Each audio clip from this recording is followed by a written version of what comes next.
Alam mo ba kung gaano katagal bago dumoble ang pera mo? Kung may 100,000 pesos ka ngayon, kailan kaya magiging 200,000? 5 years? 10 years? 20 years? Actually, may napakasimpleng paraan para magkaroon ka ng idea. Ang tawag dito, Rule of 72, sinasabing ang compound interest ay ang eighth wonder of the world. Madalas itong i-attribute kay Albert Einstein kahit na hindi ito verified as fact pero ang lesson ay totoo. Ang formula ay simple, 72 divided by R equals T.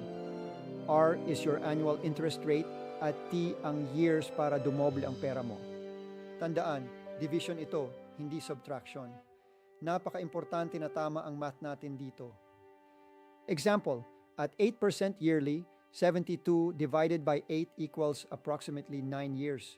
Sa loob ng siyam na taon, ang 100,000 mo magiging 200,000. That's it. Alam mo na ngayon ang rule of 72. Shortcut lang ito at approximation, hindi exact calculator, pero napaka-useful. Ngayon, tingnan natin ang 1%. Kung ang pera mo ay nasa account na kumikita lang ng 1% a year, aabutin ka ng 72 years bago ito dumoble. Ngayon, tanungin mo ang sarili mo, ilang 72 years pa ba ang natitira sa buhay mo? Think about that. Kahit teenager ka pa lang, another 72 years means baka nasa 80s or 90s ka na bago mo makitang dumoble ang pera mo. At para sa karamihan sa atin, we simply don't have 72 years to wait.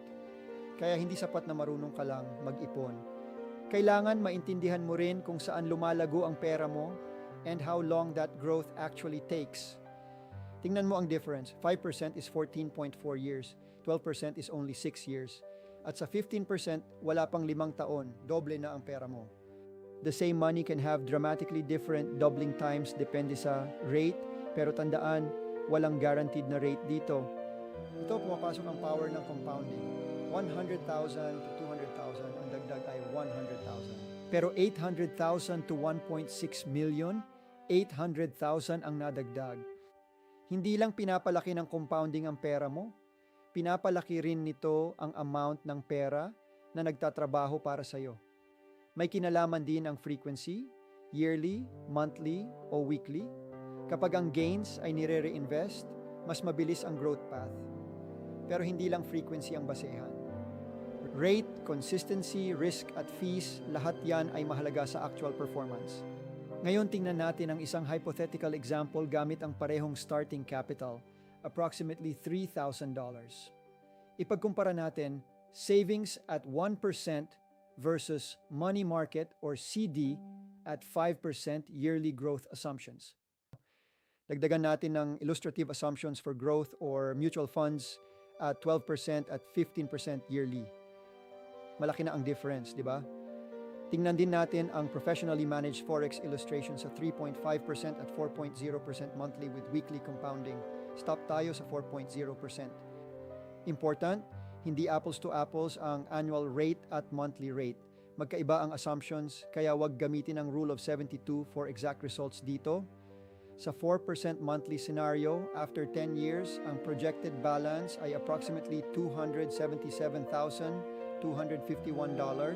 Pero bago tayo ma-excite, illustration lang ito. Hindi ito guarantee. Ang lesson dito ay hindi yung $277,000.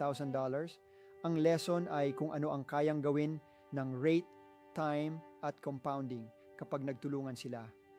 Kaya kung may anak ka, apo, o pamangkin, turuan mo sila nito habang maaga.